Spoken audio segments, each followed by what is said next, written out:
जय जिजाऊ, जय शिवराय. मी उमेश शिवगण मराठी साम्राज्य या यूट्यूब चॅनलवरती तुम्हा सर्वांचं सहर्ष स्वागत करतो. कोकणात शिमगोत्सवाला अधिक महत्त्व आहे. अख्खा गाव एकत्र येतो आणि गावदेवीच्या नावाने हा उत्सव साजरा केला जातो. यामध्ये मुंबई पुण्यावरून गावची माणसे येतात. आनंदाचे वातावरण तयार झालेले असते. हा शिमगोत्सव प्रत्येक गावात वेगवेगळ्या पद्धतीने साजरा केला जातो. तसेच साजरा करण्याचे दिवस देखील वेगवेगळे असतात. काही गावांत 15 दिवस, 10 दिवस, 20 दिवस, महिनाभर, तर काही गावांमध्ये 2 महिने सुद्धा शिमगा चालतो. या दिवसात खेळ सादर केले जातात. गावचे सर्व लोक एकत्र आल्यामुळे मोठी शक्ती निर्माण झालेली असते. पण ही शक्ती आज गावागावात फक्त गोमूचे खेळ करणे, पालख्या नाचवणे, ढोल ताशा वाजवणे, गाराणे घालणे एवढ्यापुरतीच वापरली जाते. ही परंपरा म्हणून ठीक आहे. पूर्वीच्या वेळी ती कदाचित गरज होती असेल म्हणून परंपरा सुरू झाली असेल. पण त्यात काळानुरूप परिवर्तन होणे काळाची गरज आहे.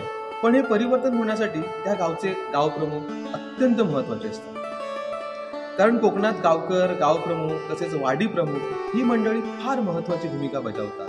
ते जर ज्ञानी असतील, परिवर्तनवादी असतील ना, तर परिवर्तन व्हायला फार वेळ लागत नाही. राजापूर तालुक्यातील देवाचे गोटणे गावामधील सोगमवाडीतील ग्रामस्थांनी देखील शिमगोत्सव साजरा केला. पण त्यांनी स्वतःमध्ये परिवर्तन केले. परंपरेनुसार 20 दिवसांचा त्यांचा शिमगोत्सव चालायचा. पण त्यात त्यांनी बदल करून तो 10 दिवसांवर आणला. याचे कारण असे की 20 दिवस फक्त शिमगा करून नोकरी, व्यवसाय तसेच शिक्षणावर त्याचा विपरीत परिणाम घडून येतो. त्यातून खूप मोठे नुकसान सहन करावे लागते. त्यामुळे त्यांनी हे परिवर्तन केले. तसेच शिमग्याच्या या कालावधीत त्यांनी फक्त पालख्या न नाचवता मुलांसाठी विविध स्पर्धा व उपक्रम राबवले. प्रबोधनात्मक व्याख्यान ठेवले. विद्यार्थी गुणगौरव सोहळा आयोजित केला. एवढेच नव्हे तर गावच्या शाळेला सोगमवाडी ग्रामस्थांनी water purifier, Xerox machine, 2 reel, electric वजन काटा या वस्तू भेट दिल्या. त्यामुळे शाळेतील मुलांची गुणवत्ता वाढण्यास मदत होणार आहे.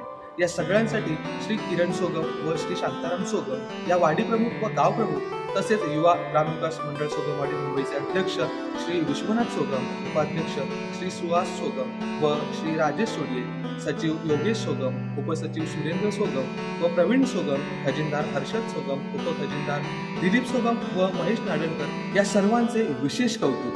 कारण त्यांच्या कल्पनेतून हे परिवर्तन घडून आले. आणि सर्वात महत्वाचे आभार त्या वाडी प्रमुखांचे, कारण त्यांनी हे परिवर्तन करण्यास होकार दिला. अन्यथा काही गावांमध्ये गाव प्रमुख अडाणी असल्यामुळे तेथे परिवर्तन होत नाही. त्यासाठी त्यांनी सोगमवाडी वाडी प्रमुखांचा आदर्श घ्यावा व ज्ञानी होऊन परिवर्तन करावे. मित्रहो, देवाचे गोटणे गावची नवलादेवी ही ग्रामदेवता आहे. आज ग्रामस्थांनी परिवर्तन केल्यामुळे गावासोबत देवीचे नाव देखील उंचावणार आहे. आणि माझ्या मते हीच खरी भक्ती असते. शिमगोत्सवाच्या नावाने केवळ ढोल ताशा बडवणे, पालख्या नाचवणे हेच करत न बसता गावच्या विकासावर आधारित प्रश्न सोडवावेत. आजही बऱ्याच गावांमध्ये मोठमोठी देवळे बांधली जातात. पण शाळेचे वर्ग पावसाळ्यात गळतायत. शाळांना मैदाने नाहीत. शाळेत पुरेसे शिक्षक देखील नाहीत. गावांच्या पाण्याचा प्रश्न तर आजही भीषण आहे. अशा बऱ्याच समस्या आहेत. या समस्या ग्रामस्थांनी एकत्र येऊन सोडवल्या तर गावचा विकास व्हायला वेळ लागणार नाही. शिमगा हे ग्रामस्थ एकत्र येण्याचे उत्तम माध्यम आहे. त्यातून आपण आपल्या गावचा विकास करू शकतो. याचे योग्य उदाहरण म्हणजे देवाचे गोटणे गावातील सोगमवाडीचे ग्रामस्थ होय. एखाद्या गावच्या देवीचे नाव केव्हा मोठं होईल? जेव्हा त्या गावची मुले घडतील तेव्हाच ना. त्यामुळे गावचे नाव मोठे म्हणजेच देवीचे नाव मोठे. त्यामुळे ग्रामस्थांनी या सण उत्सव समारंभामध्ये केवळ परंपरा न नाचवत बसता परिवर्तन करून गावचा विकास करावा. परंपरा हे काही सर्वस्व नव्हे. जेव्हा आपण एखादी नवीन गोष्ट चालू करतो तीच काही वर्षांनी परंपरा म्हणून मान्यता मिळते. त्यामुळे जुन्या रूढी परंपरा ज्या गावच्या विकासाला बाधा ठरत असतील किंवा अधोगती होत असेल त्या थांबवल्या पाहिजेत आणि परिवर्तनातून एका सृजनशील गावाला जन्म द्यावा. चला तर आपण सोगमवाडी ग्रामस्थांनी केलेल्या परिवर्तनाकडे जाऊया. व्हिडिओ आवडल्यास लाईक, कमेंट, शेअर आणि सबस्क्राईब करायला विसरू नका. धन्यवाद.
आपली प्रॉपर्टी आहे, गाडी, बंगला, बागा, ही प्रॉपर्टी आहे, पण ती तेवढी महत्वाची नाहीये. तर आता जी मुलं तुमची आहेत ती तुमची खरी प्रॉपर्टी आहे आणि त्या प्रॉपर्टीला वेळ देणं हे आता गरजेचं आहे. कारण मुलांना जे शाळेत शिकवलं जातं घरी येऊन त्याचा अजिबात सराव होत नाही असं मला वाटतं. ठराविकच असे पालक आहेत की मुलांना अभ्यासाला घेऊन बसतात, बाकीचे पालक घेत नाही आणि हे आम्हाला रेग्युलर अभ्यासावरून लक्षात येतं. ठराविकच आहे, म्हणजे प्रमेशची मम्मी असेल किंवा दांडेकर मॅडम असतील किंवा आणखी एका दुसरे असे पालक हाताच्या बोटावर मोजण्या इतके आहेत. तरी पालकांनी म्हणजे महिला पालकांनी म्हणेल, कारण बरेच जेंट्स त्यांचे वडील पालक जे आहेत हे मुंबईसारख्या शहरामध्ये किंवा पुण्यासारख्या शहरामध्ये नोकरीनिमित्त आहे. त्यामुळं आपल्या खऱ्या प्रॉपर्टीची जबाबदारी महिलांवरच आहे. त्यामुळं फक्त मुलांची जबाबदारी नाही तर घर सांभाळणं, आई वडिलांना सांभाळणं, शेतीवाडी सांभाळणं आणि मुलं सांभाळणं अशा सगळ्या जबाबदाऱ्या महिला पार पाडत असतात. आम्ही नोकरी सांभाळून करतो, तुमची पण ही नोकरीच आहे, जॉबच आहे तो एक प्रकारचा. कारण आर्थिकदृष्ट्या जे इतर काय आहे जबाबदाऱ्या हे आपले पालकवर्ग, जेंट्स पालकवर्ग करत असतात. महिलांकडे जी जबाबदारी आहे ती खूप मोठी आहे. त्यामुळं मुलांचा जो अभ्यास असेल शाळेकडे दिलेला असेल तो घरी येऊन करणं, त्याचा सराव घेणं, वाचन करून घेणं, पाठांतर हे जवळजवळ बंद झाल्यासारखं वाटतं ते पाठांतर करून घेणं, पाढे पाठांतर करणं, सूत्र असतील सूत्र पाठांतर करणं आणि आता ह्या ज्या सगळ्या गोष्टी आहेत या महिलांनी करायला हव्या, त्याच्याकडे वेळ द्यायला हवा. बऱ्याच महिलांचं असं मत असतं की आम्हाला वेळच नसतो, पण तो वेळ आपण काढायला हवा. आपली जी घरची कामं असतात, जेवण करता करता सुद्धा मुलांचं वाचन घेणं या गोष्टी होऊ शकतात. त्यामुळं त्यांचा अभ्यास करून घेणं ही एक महत्वाची जबाबदारी तुमच्याकडे आहे आणि ती तुम्ही पार पडाल असा मला विश्वास आहे. दुसरी महत्वाची गोष्ट म्हणजे आहार. मुलांचा आहार जर बघितला तर आज शाळेतली बरीचशी मुलं घरून सकाळी जेवूनच येत नाही. जेव्हा 10ची शाळा असते तेव्हा बरीच मुलं अशी असतात, विचारलं जातं परिपाठामध्ये, तेव्हा काही मुलं तरी नक्कीच असतात 25 ते 30%, काही खोटं करून खाली बसून असतात, काही प्रामाणिकपणे उभं राहून सांगतात की बाई आम्ही आज काय खाऊन आलो नाही म्हणून. आणि हे कुठेतरी चुकीचं आहे, कारण रात्री 8:30-9 वाजता जेवलेले दुपारी 3:30 वाजता जेवण मिळणार, किती कालावधी जातो बघा. आणि त्यामध्ये मुलं मूल उपाशी राहिलं तर त्याचं अभ्यासाकडे सुद्धा लक्ष लागेल असं नसतं. त्यामुळं आहाराकडे सुद्धा मुलांच्या लक्ष द्यायला हवं. शाळेमध्ये डाळ भात मिळते, आठवड्यातून एकदा भाजी मिळते, बुधवारची अंडी मिळतात, परंतु इतर वारी भाजी देण्याची सुद्धा कष्ट तुम्ही घेत नाही. तर तुम्ही पालकांनी जी काही घरी भाजी शिजवली जाईल ती मुलांच्या डब्यात द्यायला हरकत नाही, ही एक गोष्ट. आणि सकाळी सगळ्या मुलांना खाऊ घालून शाळेकडे पाठवणं ही एक दुसरी गोष्ट. म्हणजे आहाराकडे लक्ष द्यायला हवं. आपल्या घरी सफरचंद ही ती बाकीची महागडी फळं जरी नाही मिळाली तरी आपल्याला उपलब्ध होणारी आवळा, चिंच, घरी आपल्याकडे एखादा पेरू असेल, आंबे आता होत आहेत, असं जे उपलब्ध होईल ते मुलांना खाऊ घालणं गरजेचं आहे. बदाम मिळणार नाहीत पण काजू आपल्याकडे ते काजू द्या मुलांना. त्याचबरोबर बदामाच्या ऐवजी शेंगदाणे भिजवून देणं हे सुद्धा खूप चांगलं आहे. गूळ शेंगदाणे हे मुलांना दिलं पाहिजे. आहार पहा मुलांचा, म्हणजे आहाराकडे लक्ष दिलं पाहिजे. कारण जर तुम्ही शारीरिकदृष्ट्या तंदुरुस्त मुलं असतील तुमची तर त्यांचा अभ्यास सुद्धा चांगला होतो. आणि जर आपण आपल्या शाळेतली मुलं पाहिली तर हाताच्या बोटावर मोजणे इतकंच मुलं फक्त सुदृढ आहेत. हाताच्या बोटावर म्हणजे 7वीमध्ये नमिता असेल, 6वीमध्ये आपला अनिश असेल, त्यानंतर 5वीमध्ये असणारा दर्श असेल, अशी ठराविकच मुलं आहेत ती तंदुरुस्त जरा व्यवस्थित दिसतात. उंचीनुसार वजन पण त्यांचं चांगलं आहे, त्यांचा पेयमो चांगला आहे. बाकीची जी मुलं आहेत ती जर पाहिला तुम्ही तर अगदी काटकोळी, उंची पण कमी, वजन पण कमी आहे. त्यामुळे आहाराकडे लक्ष देणं, म्हणजे जसं अभ्यास पाहिला पाहिजे तसं आहाराकडे लक्ष द्यायला हवं. तिसरी गोष्ट म्हणजे स्वच्छता. काही मुलं शाळेत दात न घासता सुद्धा येतात, मग आम्ही परिपाठात विचारलं त्यांना परत पाठवतो, आधी पहिला दात घासून द्या. फुटतात तशी फुटतात, म्हणजे कुठेतरी चुकीचं आहे. नाव घेऊन सांगत नाही. तर त्या मुलांचं स्वच्छतेकडे पण लक्ष दिलं पाहिजे. जसं आपण देवळात जाताना आंघोळशिवाय जात नाही बघा, देवळात जाताना आपण आंघोळीशिवाय जात नाही, मशिदीत जाताना नमाज पडताना सुद्धा आंघोळीशिवाय जात नाही. मात्र शाळेसारख्या शारदेच्या मंदिरात जाताना मात्र दात न घासता सुद्धा येणारी चूक आहे. तर ही मुलांची चूक नाही, ही आपली चूक आहे, म्हणजे पालकांची चूक आहे. त्या मुलांना दात घासायला लावणं, ऐकलं नाही तर एक फटका देणं किंवा त्यांना आंघोळ करायला लावणं, पाणी देणं होतं, ह्या गोष्टी आपण पालकांनी म्हणजे मातांनीच करायला हव्या.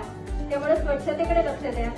शाळेकडून म्हणजे प्रशासनाकडून 2 ड्रेस मिळाले. तो आटून पाटून घालायचा आहे. सोमवारी एक आहे, मंगळवारी एक आहे. त्यामुळे काही मुलांचं स्वच्छ धुतलेलंही नसतो. तो धुण्याच्या सवयी लावा. तुम्ही धुवा, नाही तर मुलांना लावा. मुलं काही लहान नाही. 4थी 5वी पासून मुलं स्वतःचे कपडे स्वतः धुवू शकतात. नव्हे त्यांना अशी बारीक सारीक कामं तुम्ही करायलाच लावा. त्यामुळं ती मुलं सुद्धा स्वावलंबी होतील. माझा रुमाल धुतला नाही, मग तो ड्रेस धुवायलाच टाकलाय, टाय धुवायलाच टाकले, असं सांगता का म्हणे. त्या सवयी छोटी छोटी कामं जी असतील तुम्ही मुलांकडून तुम्ही करून घ्या. त्यांना स्वावलंबी बनवा.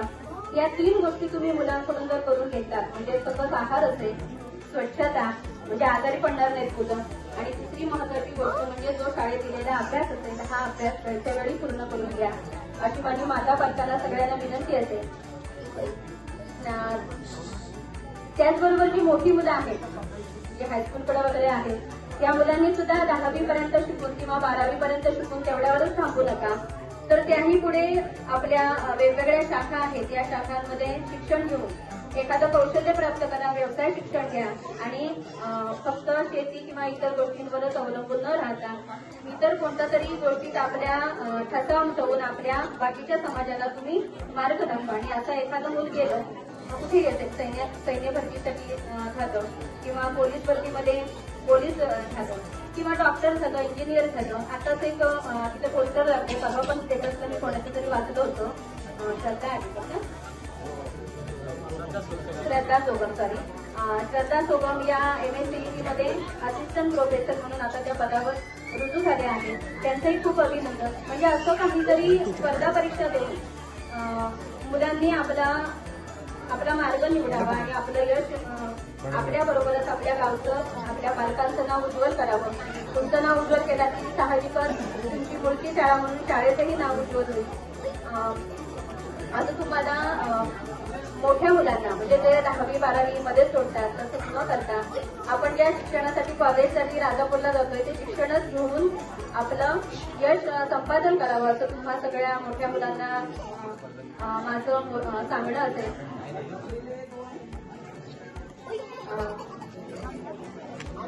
धन्यवाद. मला तुम्ही इथे थोडंफार मार्गदर्शन करायला आपल्या आयोजकांनी संधी दिली, त्याबद्दल तुम्हा सर्व आयोजकांचं धन्यवाद. त्याचबरोबर माझं म्हणणं माता पालकांनी शांतपणे ऐकून घेतलं, त्याबद्दल माता पालकांचेही खूप धन्यवाद. आणि एवढे बोलून मी माझे 2 शब्द संपवतो.